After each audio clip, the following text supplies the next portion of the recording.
the recording, please. Yeah. Please welcome. Okay, thank you.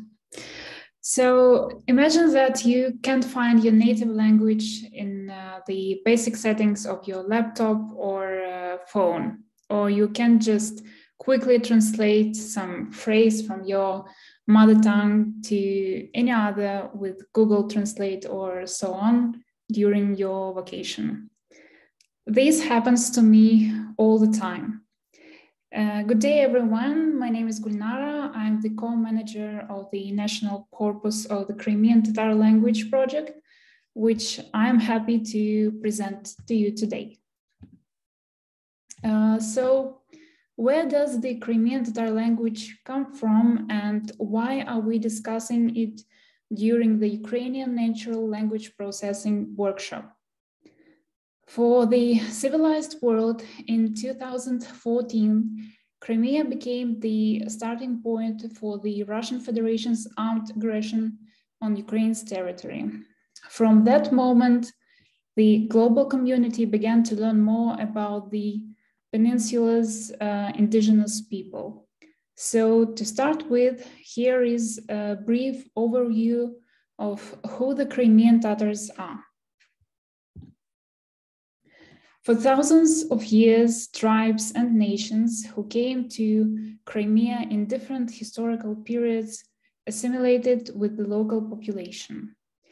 Tauri, Cimmerians, Scythians, Kipchaks, Seljuk Turks, and other took part in the ethnogenesis of Crimean Tatars. By the middle of the 13th century, Crimea was conquered by the Mongols and included to the Great Horde. Since that time, the ethnonym Tatars has been spreading in Crimea, which later historians of the Russian Empire will use to deny the autochthonous of the Crimean Tatars and show them as nomads. This idea was consistently propagated during the Soviet Union as well, and in the modern Russian Federation to reinforce another myth about Crimea that has always been Russian. Nevertheless, from the 10th century BC to the Middle Ages, people with various cultures, appearances, and religions contributed to the ethnogenesis of the Crimean Tatars. Despite their differences, they became a single nation that built the Crimean Khanate in 1441. Islam, language, and the land became their unifying factors. The formation of the ancient Crimean Tatar language, Eski QIRI'M Tatar Tili, lasted from the 13th to the 15th centuries. Three main dialects arose during this period. They reflected the peculiarities of people in different parts of the peninsula and the influence of certain tribes on this process. So these are Middle dialect or Tayolak Shivese, based on the Kipchak language, basically, which was reflected in Codex Cumanicus. Southern or Yaluboyu Shivese is the dialect of the former inhabitants of the southern coast of Crimea. It belongs to the Oghuz subgroup and is very close to the Turkish language, containing many Greek and Italian lexical borrowing. Based on this dialect, the literary language developed until the beginning of the 20th century. And steppe or northern Chol or Nogai Shivese dialect is close to the languages of the Kipchak Nogai subgroup, especially the Nogai language, which still functions in the North Caucasus. Let's consider these dialects with specific examples. First, let's see happiness. Happiness in literary norms would sound like baht. Southern Crimean Tatars would say mutluluk. In the middle dialect, it would translate like chast, and in Nogai Sedet. Four completely different words, actually. The word rich can have several translations like bay or zingin, servetli, bahtlı, barlı, alatlı, or yatarlı. Variations of the word address is anter, fistan, anteri, or kaftan, and porma. You can see other examples also on the slide.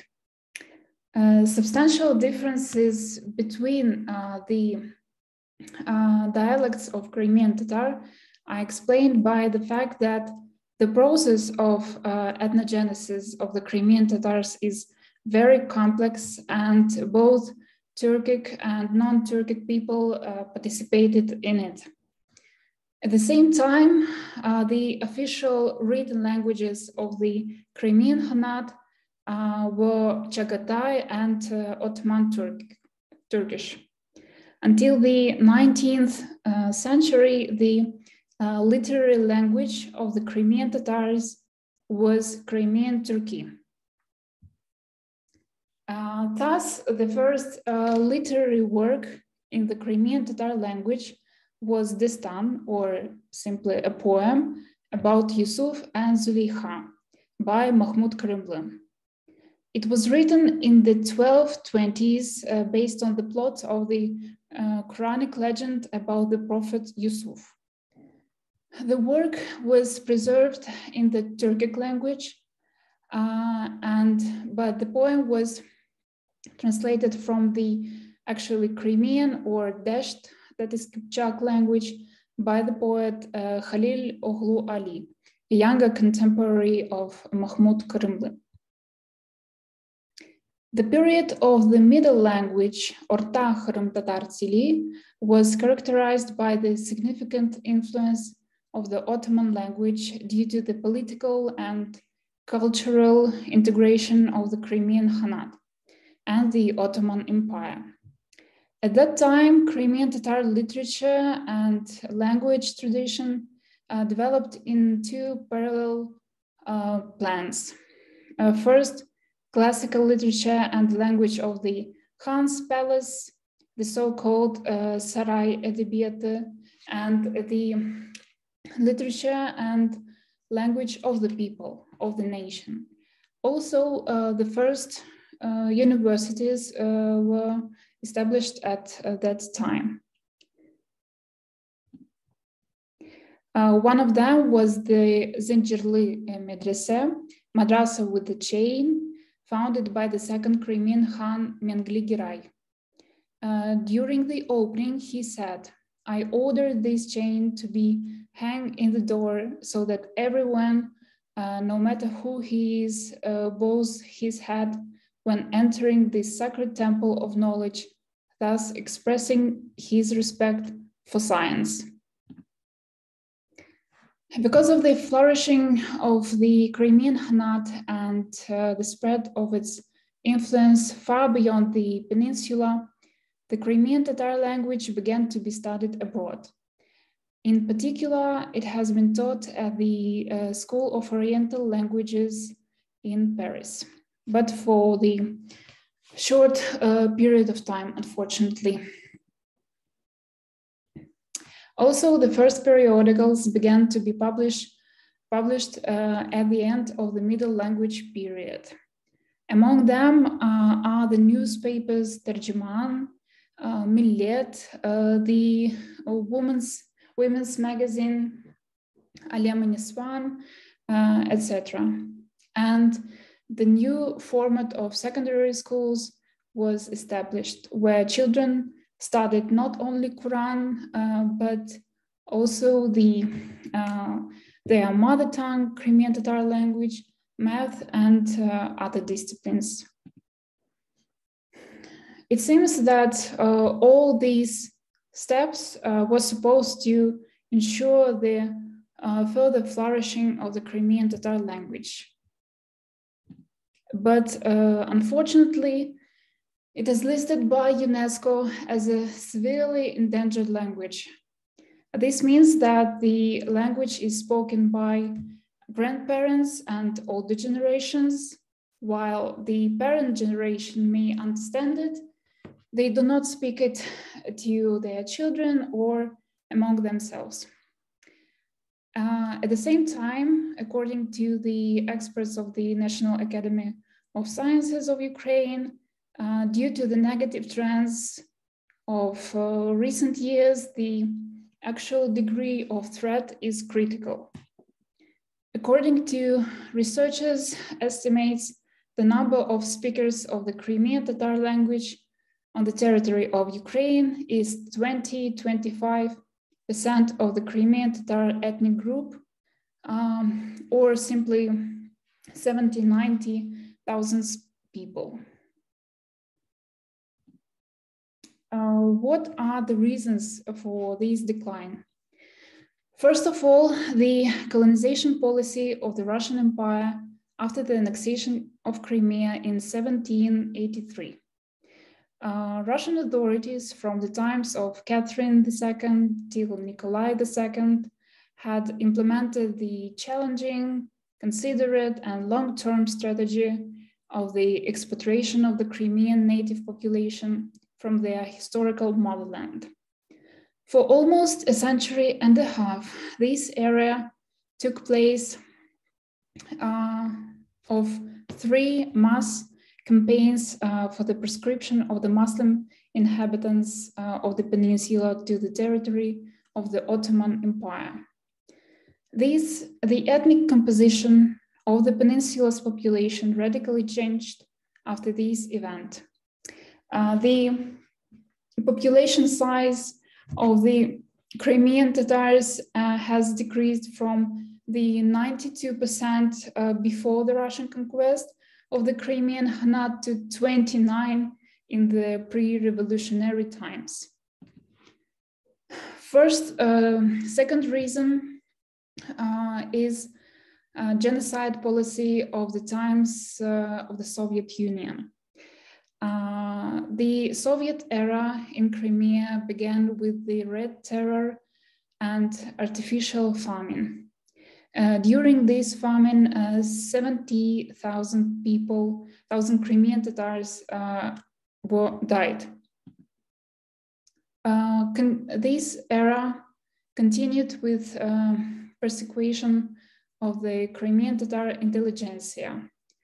Even those its representatives who were initially pro-Soviet and even included in the party ruling circles.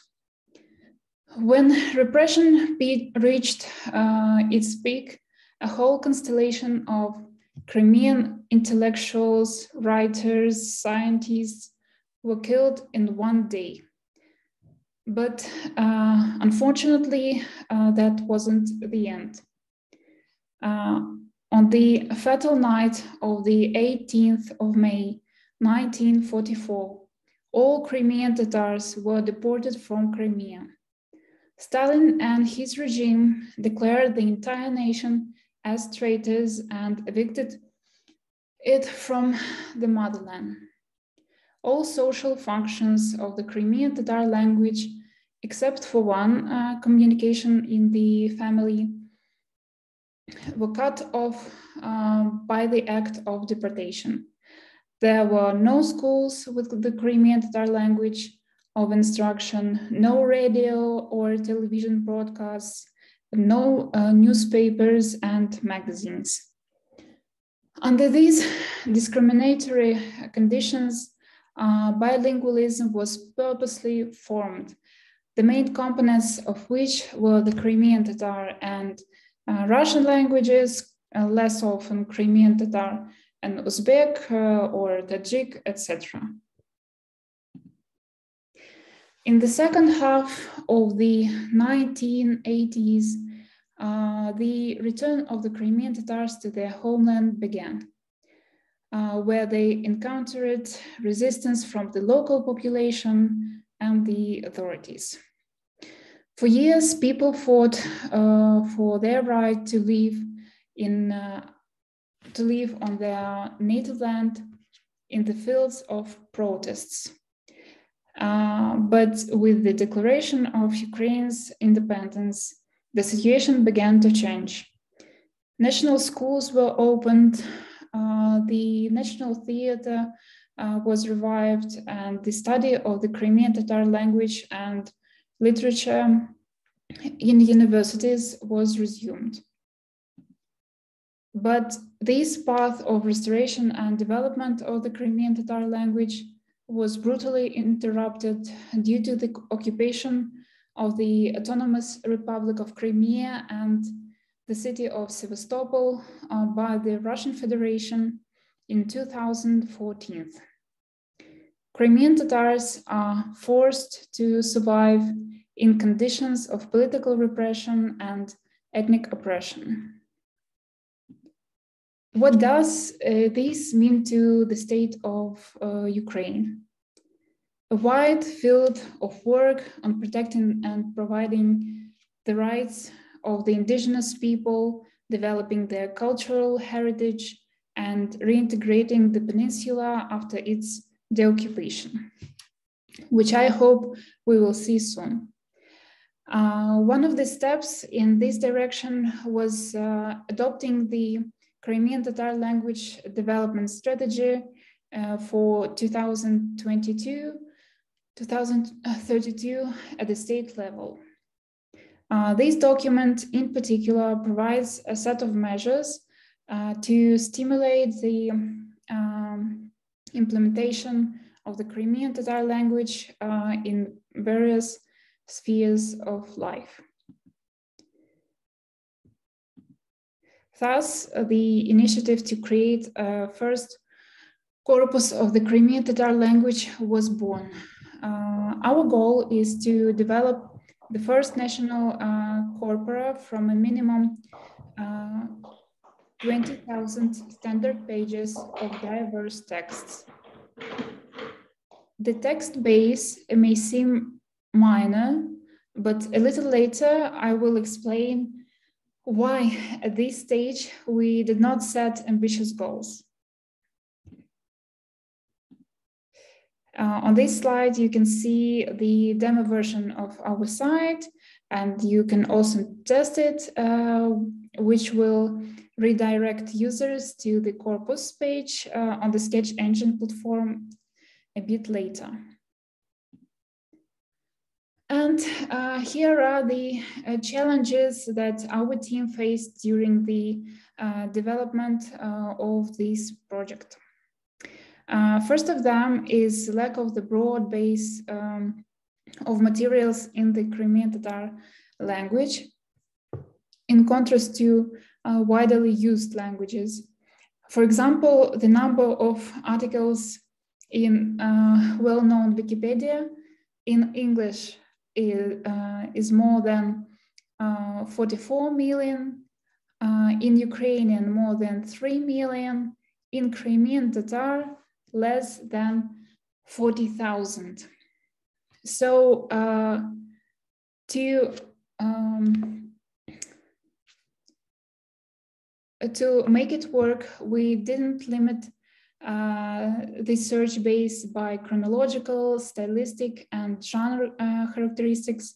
We collected literature from different years of publication, regardless the format. We use both printed and electronic sources. And today we have already exceeded the planned volume. Next challenge was limited or no access to crucial sources of printed materials due to the occupation. There are numerous libraries, book funds, state archives with literature and documents in the Crimean Tatar language on the territory of Crimea. To access at least part of the sources from these funds, we were looking for volunteers in Crimea, and we luckily managed to engage several people whose help is really priceless. And I think one of the most difficult challenges of our project is that in the Crimean Tatar language, 4 graphic systems were used at different times, and 2 of them are currently used in parallel. Until 1928, the Crimean Tatar alphabet was based on Arabic graphics.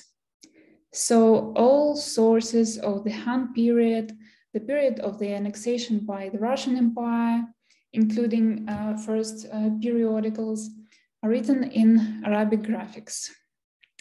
Then in 1928, the Crimean Tatar language was translated into Latin script, UNLP, during the wave of Latinization in the USSR.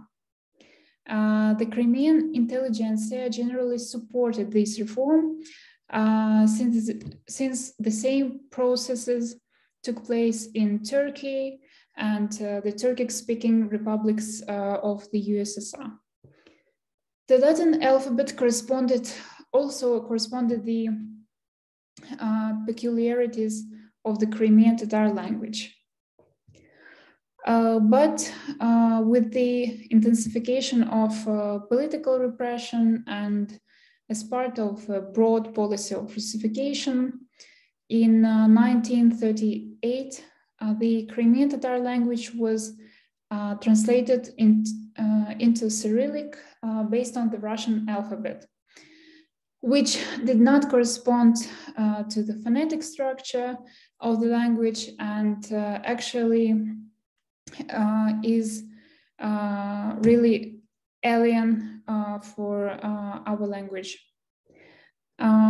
In the beginning of the 1990s, the gradual transition of the Crimean Tatar language to the new Latin alphabet began, which considers the orthography, phonetics of the Crimean Tatar, and the principle of synharmonism. In 2021, the government of Ukraine, by its resolution, approved the alphabet of the Crimean Tatar language based on the Latin script.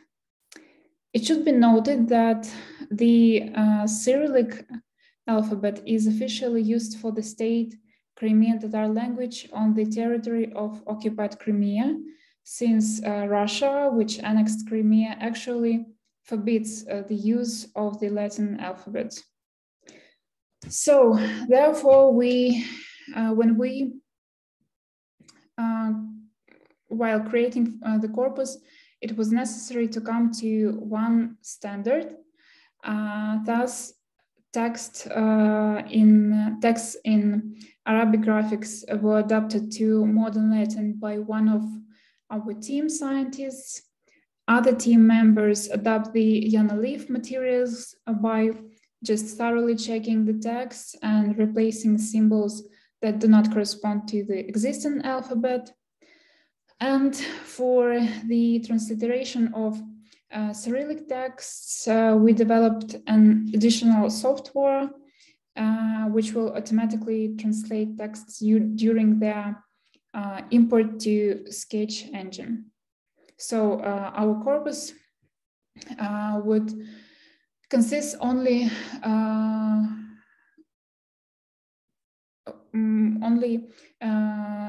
of materials in modern Latin. And last but not least, challenge. Sketch engine is known as one of the best platforms to create and manage linguistic corpora. But actually, it didn't have tools to work with the Crimean Tatar language. It didn't support it. So we decided they really needed to implement and currently we are testing the pipeline for Crimean Tatar, but you can already check and see the Crimean Tatar in the list of languages that Sketch Engine supports. So all of you can also make your own corpus in Crimean Tatar. Of course, our main goal and dream is to make Crimean Tatar popular and digital. We continue our work in order for every Crimean Tatar would be able to use common software in the native language. I'm grateful to our partners for the opportunity to implement our ideas, and also thank you for your attention. It is an honor to be here today and present our project to you. Thank you. Thank you. Thank you for your excellent presentation. And we have a few questions for you. Okay. So first question is, what is the dialectical base of the literary norm? So literary norm of Crimean Tatar was raised by what dialect, or how it happened? So first, the basis of literary language was the coastal dialect of Crimean Tatar, but later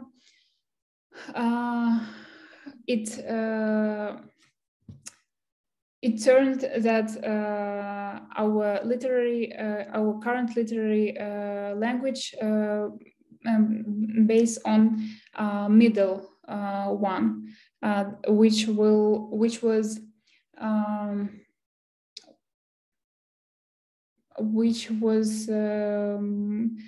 formed in Bakhchisarai region and etc. in central Crimea. So it's like mixed origin. Yeah. Okay, thank you. And when you collected modern Crimean, are you collecting modern Crimean Tatar texts? For example, do you have social networks on Crimean Tatar and so on, and other text sources?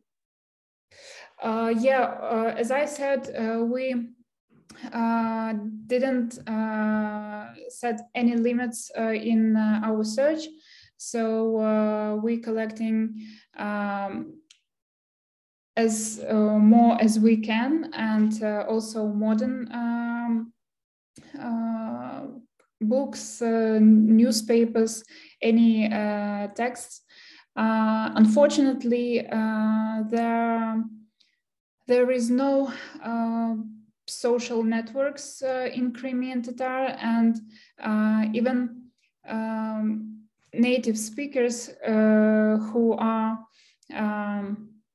well known in Ukraine, they actually didn't post much in their social media in Crimean Tatar, but of course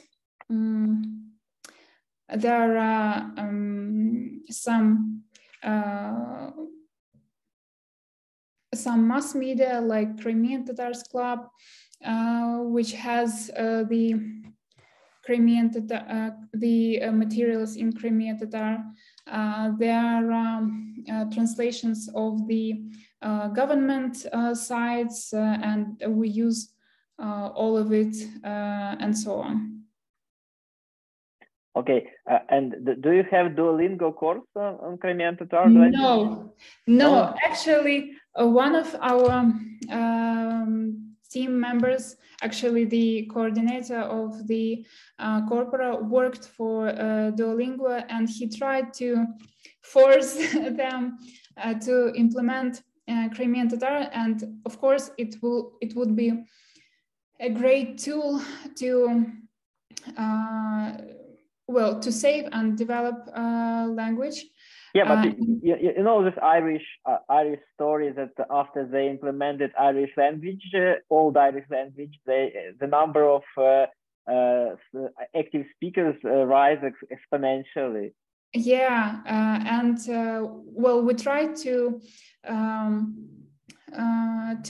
get them involved, but unfortunately, currently they are not responding. Well, they respond that they're not very interested. Okay. We have also question from Dubrovnik. Do we have anyone? Sure. Can you hear me? Yeah. Yeah. Great. Thanks for an extremely interesting talk. So just a quick question about the size of the corpus. You said that it's like 1,000 or 1,500 texts now. What it is in word tokens? So how many words are there? Well, actually, we will have 1,000 texts. I mean that it can be both like a small-sized article from, I don't know, the ATER TV channel, or it can be a book for about 500 pages. But you can we now have more than 35,000 standard pages, and we have more than 1 million tokens. Oh, okay. Yeah, thanks. Any other questions from side? Because we have also questions here, but let you finish. Yeah. Can you hear me? Yeah. Again, thanks for the great presentation. I was going to ask about the Arabic conversion from the Arabic letters to the modern Latin. I was going to ask about the details. It's actually the hardest task that we had, because there are actually not a lot of specialists that can translate Arabic text from in Crimean Tatar to modern Latin, but we found one, and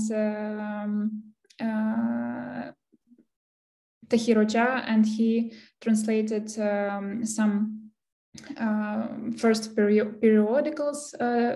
It was the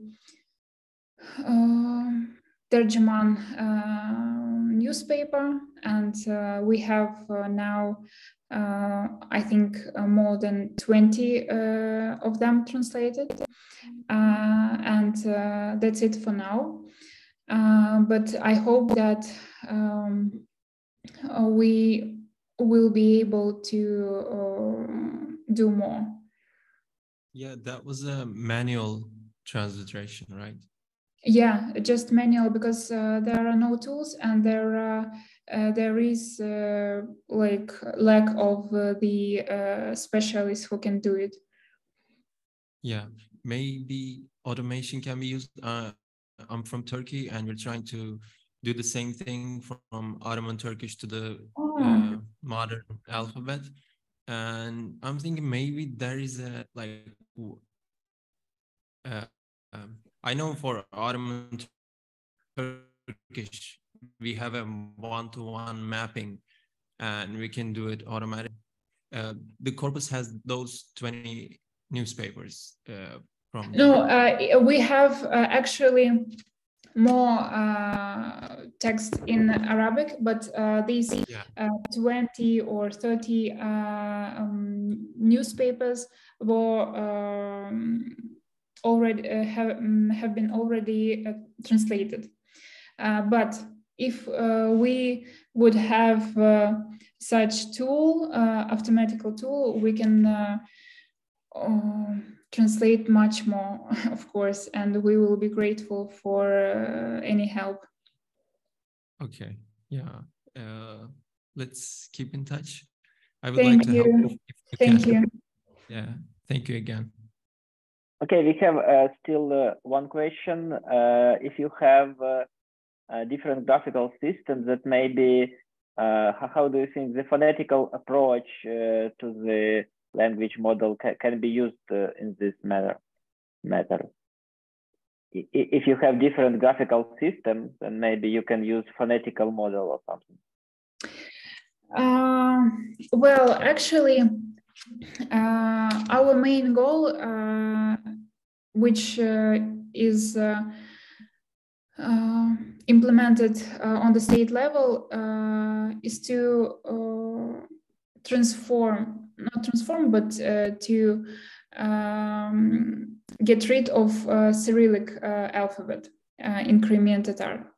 And the new modern, the new Latin alphabet is actually quite good for Crimean Tatar, and it corresponds our language's phonetical structure. So for now, we're just trying to keep all our materials in one standard alphabet. But we also collecting the audio files to run the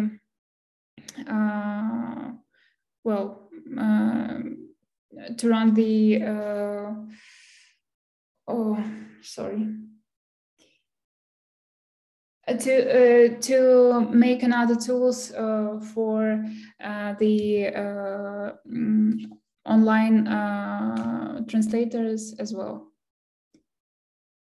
Thank you. And we have also a live question from EICF side. Hello, welcome from sunny Croatia. I have a question. So first of all, I want to thank you for this terrific and influential work. Thank you. Protecting Crimean Tatars. What I have a question about is, throughout the history, as you mentioned, Crimean Tatars have underwent a series of influences from different empires. What I'm curious about, did you keep track of influences from other languages in Crimean Tatars, specifically from Ukrainian, from Russian, maybe from Greek? So do you tag those words anyhow? Thank you for your question. Yeah, of course, Crimean Tatar language has a lot of linguistic borrowings from the ancient times till the present days, and in our corpora, if we see the unnecessary borrowing, like a completely Russian word in the whole Crimean Tatar text, we delete it and we do not tag it. But there are words that were borrowed during the Han's period, or in the past, that is actually quite normal for modern literary norm in Crimean Tatar. So we keep it and we tag it as the Crimean Tatar. Oh, yeah. Okay, we have, I think, time for. So I want to thank you again for this terrific presentation, and let's applause, and yeah, it was great.